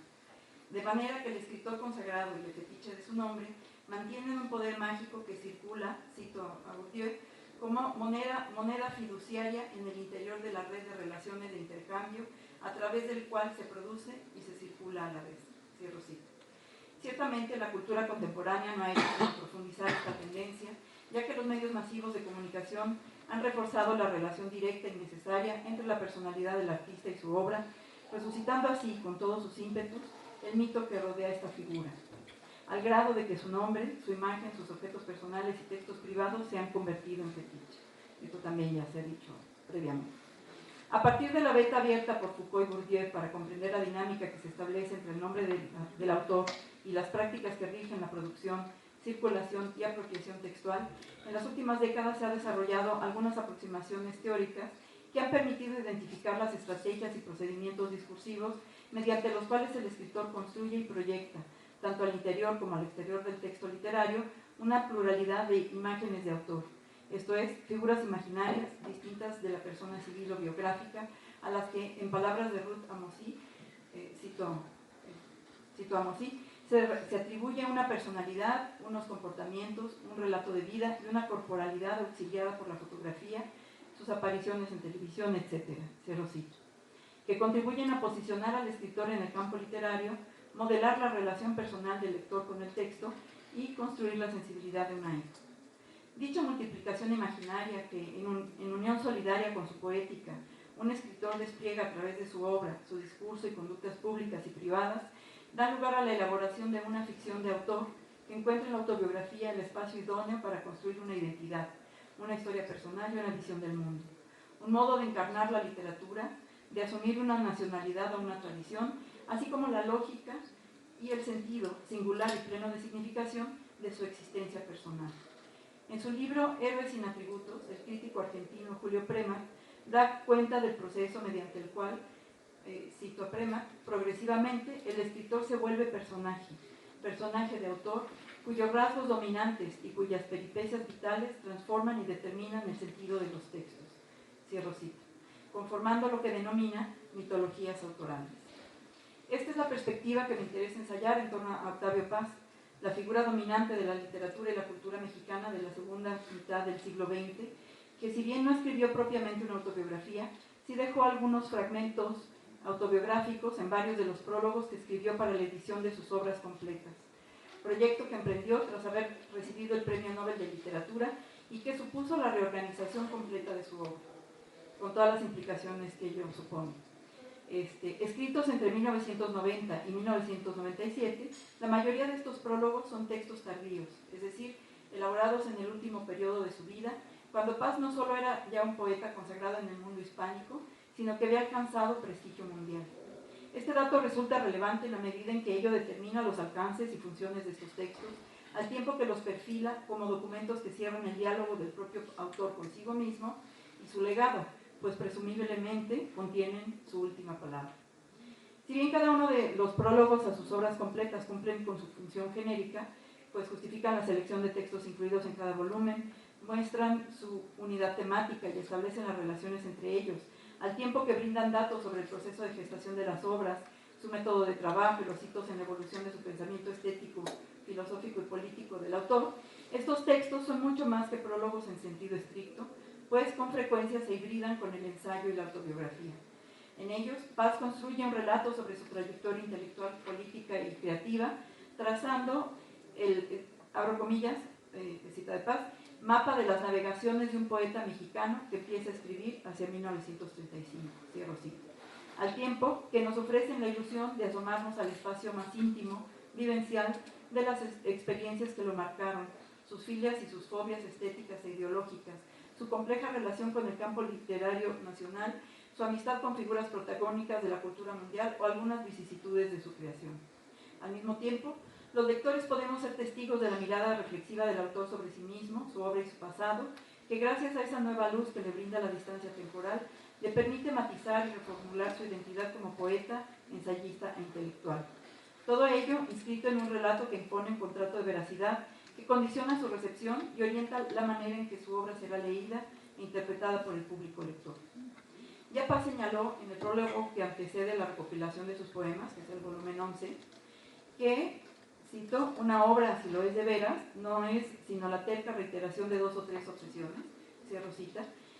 Ahora, cabría añadir además que lo mismo pasa con las autofiguraciones o representaciones textuales de sí mismo como autor, que el poeta va perfilando a lo largo de estos textos introductorios, las cuales nos brindan, en palabras de Paz, cito, imágenes, huellas y reflejos de aquel que fui o quise ser. Cierro cita. Debido a las limitaciones de tiempo de esta exposición, no pretendo hacer un análisis exhaustivo de las representaciones de sí que Paz nos ofrece en los pasajes autobiográficos presentes en los prólogos a sus obras completas, sino modestamente aludir a aquellas que me parecen más significativas por su carácter fundacional, indisolublemente ligadas al escenario por excelencia de la autobiografía, es decir, la infancia. El recuerdo más antiguo que evoca el poeta mexicano está consignado en el prólogo al volumen 8 de su obra, dedicado a la historia y la política de México. El escenario es la casa familiar de Mixcoac, que digamos va a ser como el escenario central de todos sus recuerdos infantiles, ¿no? Cuando presumiblemente era un niño de meses, pues se define como un mero bulto infantil. Voy a citar este fragmento, un poco largo, donde describe la escena que, como veremos, resulta bastante compleja. Me veo, mejor dicho, veo una figura borrosa, un bulto infantil perdido en un inmenso sofá circular de gastadas sedas, situado justo en el centro de la pieza. Con cierta inflexibilidad cae la luz de un alto ventanal. Deben de ser las 5 de la tarde, pues la luz no es muy intensa. Muros empapelados de un desvaído amarillo con dibujos de guirnaldas, tallos, flores, frutos, emblemas del tedio. Todo real, demasiado real. Todo ajeno, cerrado sobre sí mismo. Una puerta da al comedor, otra a la sala y la tercera, lateral y con vidrieras, a la terraza. Las 3 están abiertas. La pieza servía de antecomedor. Rumor de risas, voces, tintineos de vajilla. Es día de fiesta y celebran un santo o un cumpleaños. Mis primos y mis primas, mayores, saltan en la terraza. Hay un ir y venir de gente que pasa al lado del bulto sin detenerse. El bulto llora. Desde hace siglos llora y nadie lo oye. Él es el único que oye su llanto. Se ha extraviado en un mundo que es, a un tiempo, familiar y remoto, íntimo e indiferente. No es un mundo hostil, es un mundo extraño, aunque familiar y cotidiano, como las guirnaldas de la pared impasible, como las risas del comedor. Instante interminable, oírse llorar en medio de la sordera universal. No recuerdo más. Sin duda mi madre me calmó. La mujer es la puerta de la reconciliación con el mundo. Pero la sensación no se ha borrado ni se borrará. No es una herida, es un hueco. Cuando pienso en mí, lo toco. Al palparme, lo palpo. Ajeno siempre y siempre presente, nunca me deja, presencia sin cuerpo, mudo, invisible, perpetuo testigo de mi vida. No me habla, pero yo a veces oigo lo que su silencio me dice. Esa tarde comenzaste a ser tú mismo. Al descubrirme, descubriste tu ausencia, tu hueco, te descubriste. Ya lo sabes, eres carencia y búsqueda. Bueno, hasta aquí la cita. Si observamos las marcas de enunciación, la primera persona al inicio de la cita, me veo, y su inmediata corrección, mejor dicho, veo una figura borrosa, indican la conciencia sobre la distancia temporal que separan al sujeto de la enunciación, que es el poeta de 78 años, del sujeto enunciado, el bebé, que permanece solo sobre el sillón. El tránsito a la tercera persona resulta pues inevitable. El bulto llora. Pero lo que le sigue es una afirmación enigmática que rompe tanto con el carácter individual de la experiencia como con la delimitación temporal de la escena narrada. Desde hace siglos llora y nadie lo oye. Si desde el principio la verosimilitud de esta escena resulta difícil de aceptar como recuerdo infantil, debido al estado casi larvario en que se representa al niño, a partir de este enunciado adquiere una proyección simbólica de carácter colectivo. Implícitamente el narrador reconoce en esta revelación íntima, primigenia de la soledad, una experiencia compartida, la misma que desde las obras juveniles del poeta mexicano reconocía como condición inherente del ser humano, que ha sido expulsado del mundo natural, el cual afirma en la primera serie de sus vigilias, que es un diario íntimo escrito, digamos, desde 1935 a 1941, en donde dice que el ser humano ha sido expulsado del mundo natural, el cual permanece mudo e indiferente. Entonces, el mundo natural es indiferente a esa angustia humana de la misma manera en que este bulto infantil, ¿verdad? Se reconoce en su soledad, en su aislamiento, y todo lo que ocurre alrededor igual permanece en esa misma actitud y distancia, ¿no? La conciencia sobre la soledad esencial de la existencia humana, que es además un rasgo distintivo del poeta moderno en la tradición romántica, resulta determinante en la formulación tanto del mito de la revelación de la identidad profunda del escritor mexicano como de su poética, en la medida en que su obra está atravesada por una aspiración permanente a la reconciliación tanto con la naturaleza como con la otredad, con mayúscula, cuyas únicas vías de realización posible, aunque siempre fugaz, lo constituye el lenguaje poético, la fusión mística y el amor.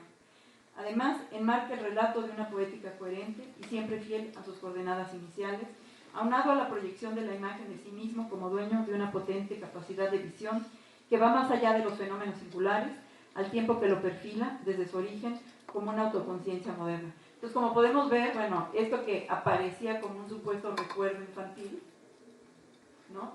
Lo que se muestra es realmente toda una estrategia, todo un montaje, una puesta, digamos, en escena, en donde dota de coherencia a la obra, ¿no? Porque remite esa obra completa, que son 15 tomos, ¿no? Y todavía ha de haber algunos textos que no fueron recogidos, ¿no? Pero como tienen su origen, no en el paz adulto, sino en ese bebé que de pronto, de golpe, cobra conciencia de su soledad, ¿no? Y cómo ha habido, entonces, desde la temática de la soledad, toda esta, su poética, que es una poética romántica, que lo que busca siempre es permanentemente esa reconciliación con el mundo y con los otros, ¿no? Ya está en germen desde ese momento fundacional, ¿no?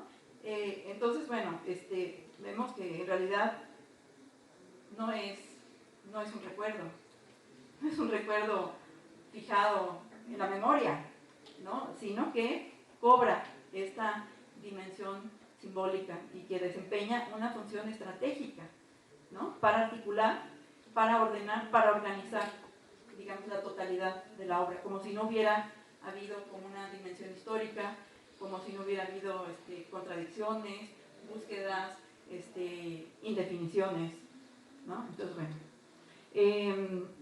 Además, por otra parte, también Anthony Stanton ha señalado la importancia de esta poderosa imagen que está planteada en términos de experiencia fundacional, que, cito a Stanton, proyecta su sombra luminosa, además, sobre el laberinto de la soledad. Bueno, hay que simplemente recordar que este prólogo, que habla sobre la historia de México y el ser del mexicano, pues es el tomo que incluye el laberinto de la soledad, ¿no? Entonces, claro, no podemos separar, ¿no?, esas obras a las que acompaña, digamos, este recuerdo supuestamente autobiográfico. Entonces, esta imagen proyecta su sombra luminosa sobre el laberinto de la soledad y permite leerlo también al laberinto de la soledad como una autobiografía simbólica. Además de que establece una identificación simultánea, ¿no?, implícita, entre la biografía personal y la biografía nacional, que es algo que hace paz, ¿no? Como esta conexión entre, digamos, su desarrollo a lo largo de su vida, ¿no?, las distintas etapas de su poética, de su obra, de sus preocupaciones, pues están desplegándose en paralelo con la historia de México. Se refuerzan, digamos, con esta imagen, ¿no? En este mismo prólogo, el del volumen 8, que se llama El peregrino en su patria, Octavio Paz consigna otras dos experiencias infantiles de desamparo ocurridas en el marco del escenario escolar. Entonces, bueno, ya no es este estado larvario, un bebecito, ¿no?, es un bultito. Ahora ya es un niño, y es un niño que tiene 6 años, ¿no? Y que empieza este proceso de socialización. Bueno, la primera escena tiene lugar el primer día de clases en un kindergarten de un barrio de Los Ángeles, California, ciudad donde vivió cuando su padre, por circunstancias derivadas de la Revolución Mexicana, se vio obligado a trasladarse y permanecer una temporada en Estados Unidos. Paz recrea esta escena de la siguiente manera. Tenía 6 años y no hablaba ni una palabra de inglés. Recuerdo vagamente el primer día de clases.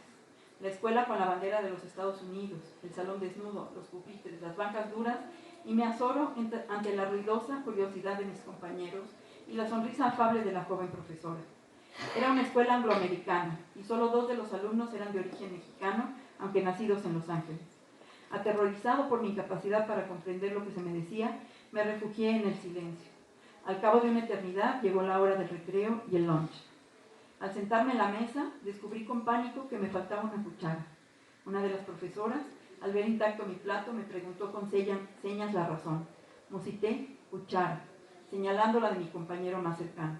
Alguien repitió en voz alta, cuchara. Comenzaron las deformaciones verbales y el coro de las risotadas.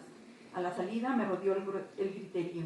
Algunos se me acercaban y me echaban a la cara como un escupitajo la palabra infame, cuchara. Uno me dio un empujón, yo intenté responderle y de pronto me vi en el centro de un círculo. Nos liamos a golpes hasta que nos separó un bedel. Al salir nos reprendieron.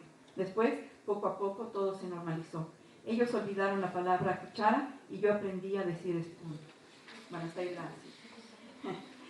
Una vez de regreso a México, sus compañeros de escuela decidieron, cito, que era un extranjero, un gringo, un franchute o un gachupín, les daba lo mismo. El saberme recién llegado de los Estados Unidos, pelo castaño, tez y ojos claros, podrían tal vez explicar su actitud. Volvieron las risitas y las risotadas, los apodos y las peleas. Cierro cita. Estas 2 experiencias escolares, confiesa Paz, lo apesadumbraron durante muchos años y parecen inaugurar el sino del autor, quien desde su juventud se sintió víctima de las suspicacias de sus colegas y connacionales, cuando no franca animadversión, debido a su independencia de opinión y espíritu polémico, experiencia que más tarde equipararía con el acoso que sufrieron los integrantes de Contemporáneos. De ahí que la autofiguración que se desprende de este relato y que permea la imagen pública que buscó proyectar a lo largo de su vida sea, por un lado, la del estoico que resiste con interés y dignidad tanto la indiferencia, cuando no la abierta hostilidad con que fueron recibidos en el campo literario y cultural muchos de sus posicionamientos éticos, estéticos e ideológicos, los cuales solían apartarse del consenso o lo políticamente correcto. Y es digamos, de llamar la atención, porque en realidad, aunque Paz fue una figura, digamos, que tuvo muchísimo éxito, que se posicionó realmente en el imaginario, que en vida adquirió una autoridad, ¿no? Una consagración que dotaba su palabra de un valor y un peso fundamental, no era de aquellos autores a los que se les preguntaba sobre cualquier tema, y bueno, y siempre contestaba, además. En realidad es impresionante porque, claro, uno lee esos prólogos, siempre se está quejando, porque siempre se siente víctima, ¿no? De la incomprensión, de cómo hay un rechazo, sobre todo pues, en México, por eso se llama el peregrino en su patria, ¿no?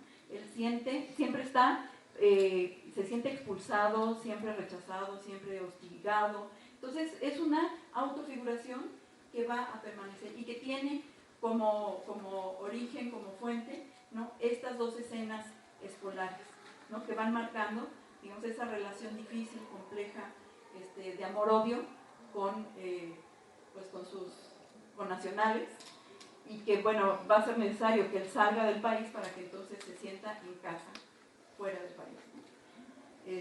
Pero bueno, pero además de que esta experiencia traumática también deriva su autorrepresentación como víctima, digamos, pero que resiste estoicamente. Además, también se despliega otra autorrepresentación, que es la del crítico rebelde e insumiso, ¿no? Porque tenía esa doble cara, porque claro, en un contexto donde mayoritariamente se apoyaban ciertas ideas, pues él siempre levantó la voz y siempre digamos, no se limitó en lo que decía.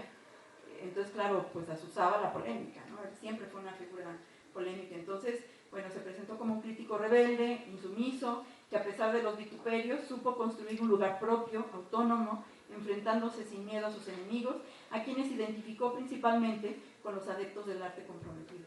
Y todo el tiempo va a estar despotricando contra los adeptos del arte comprometido, contra la izquierda. Entonces es como uno de los elementos recurrentes a lo largo de toda su obra y de toda su reflexión. Bueno, como ya no tengo más espacio para explayarme, no quiero concluir no quiero concluir esta intervención sin aludir aquí a la que considero como la principal figuración de sí que Octavio Paz proyecta en sus prólogos, que es su identidad como poeta, cuyas primeras manifestaciones también remonta a su fascinación infantil por el lenguaje. Cito: niño todavía conocí la atracción por las palabras, me parecían talismanes capaces de crear realidades insólitas. Cierro cita. Más tarde, asegura, recibió el llamado vocacional en la adolescencia y el cual se mantuvo inquebrantable hasta su muerte. De manera sucinta hemos podido constatar cómo Octavio Paz le atribuye una lógica y un sentido a las experiencias personales consignadas en aquellos fragmentos autobiográficos que revisamos el día de hoy, y que el poeta integra en un relato coherente que le permite reforzar las principales líneas de su visión poética, al mismo tiempo que pone en escena al personaje público y brinda las bases para la construcción de su propio mito.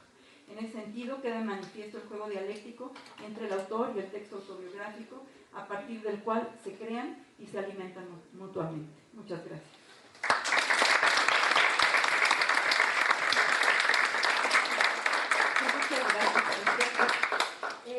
Bueno, pues tenemos tiempo para abrir el espacio al diálogo, entonces no sé si quieran comentar algo.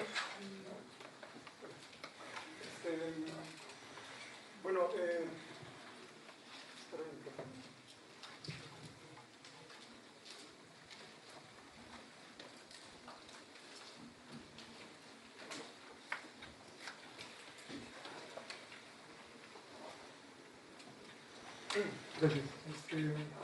Yo quería, bueno, compartir una inquietud.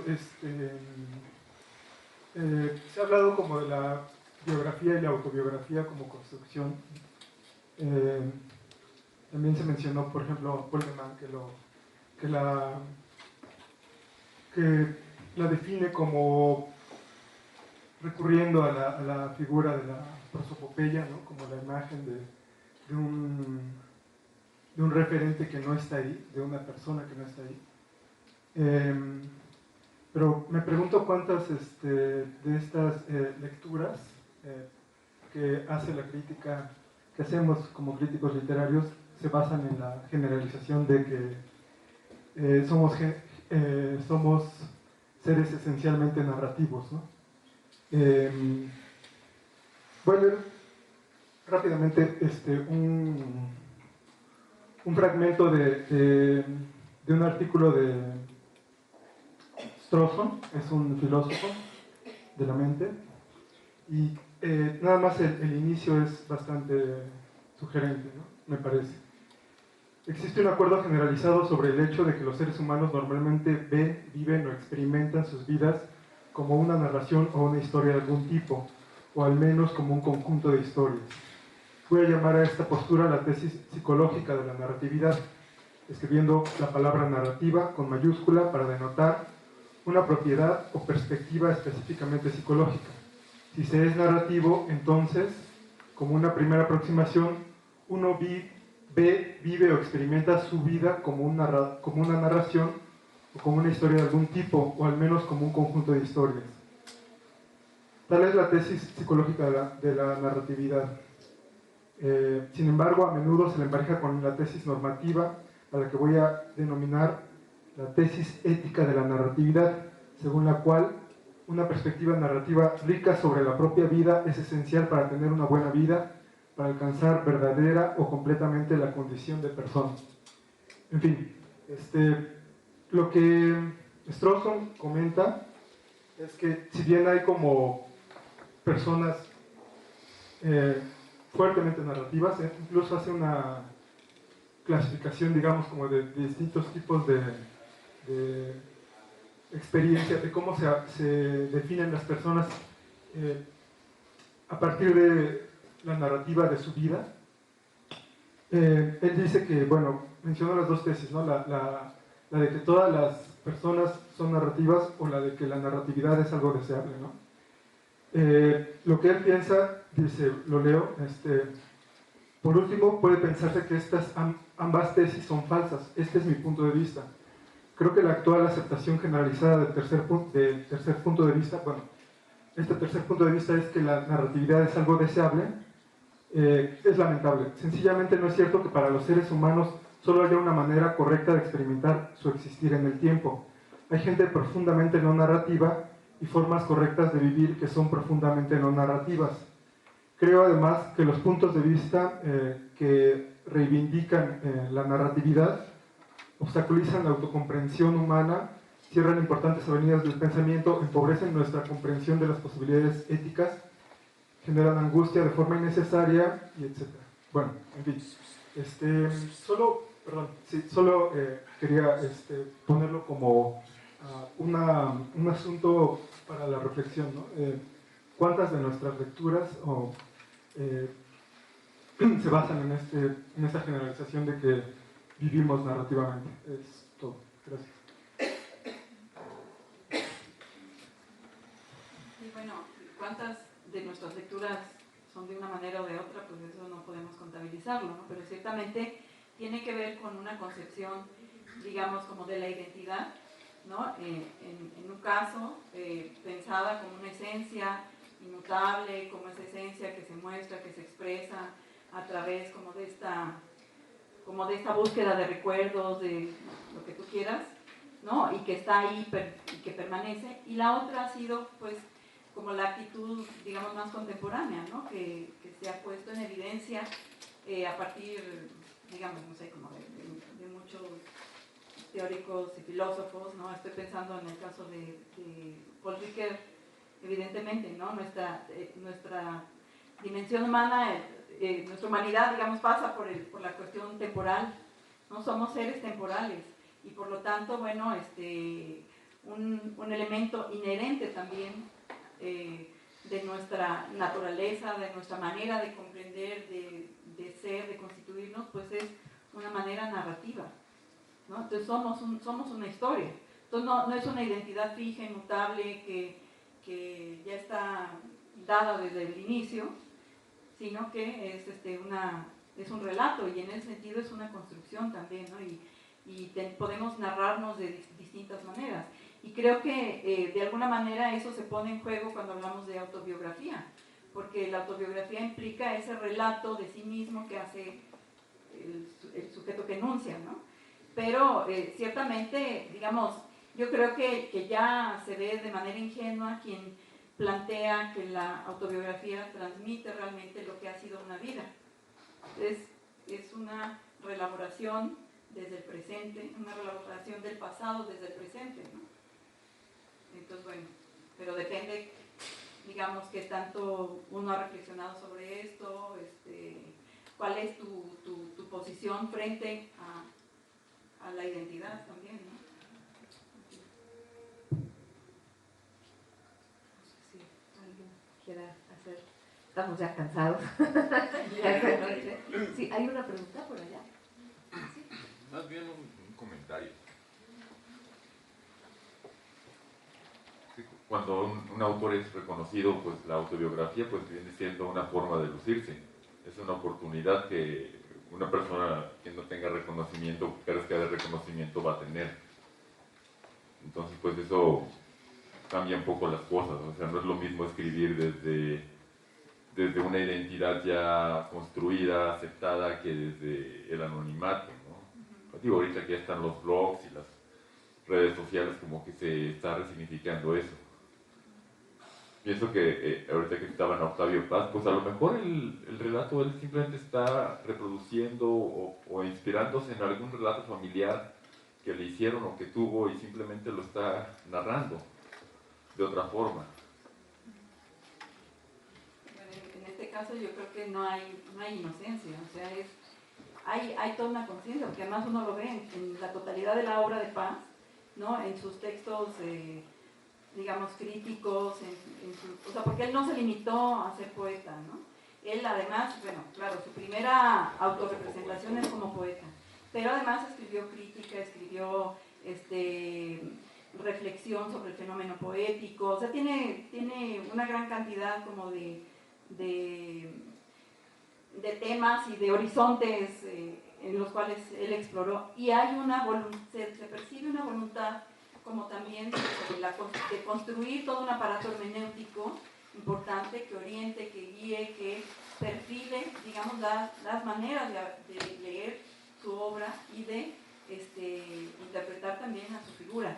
Entonces, es lo que yo trato de plantear aquí. No es un relato para nada inocente. Hay una construcción, ¿no?, de una imagen que en realidad se convierte en un símbolo y que permite reinterpretar su figura y sentar como las bases, los fundamentos de su mito, ¿no?, que es un mito muy poderoso, muy fuerte, en fin, que todos conocemos. Bueno, dejamos ya una última pregunta.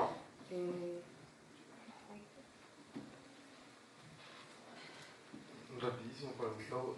No sé si oí bien en una cita que hacías de Nervo, en donde habla de Claudio Frollo, pero se está refiriendo al personaje de Víctor Hugo, o estoy hablando una babosada o oí mal. Sí, se refiere a un periodista mexicano que utilizaba el seudónimo Claudio Frollo. Y que dice esa cita de está bien refugiarse en la oscuridad, porque pues es bastante peculiar la referencia, ¿no? Como con el... Y hablabas justamente de refugiarse en la oscuridad para encontrar la luz, como con el alquimista obsesionado con la verdad, que pasa por como la religión y la ciencia y eso para encontrar, bueno, varios caminos hacia la verdad, pero de una forma bastante obsesiva y hasta peligrosa. Bueno, no sé, la referencia sonaba interesante. Es muy interesante. Está tomada una crónica de Claudio Frollo. Lo que no tuve tiempo de hacer fue conexiones con la poesía de Nervo, ¿no? Porque este pasaje que está citando remite a un verso de Nervo que dice: del abismo nace el día. Bueno, pues está en toda la poética simbolista esta noción, este verso. Gracias. Bueno, pues yo quisiera agradecer a nuestros ponentes, a ustedes, y pues invitarlos.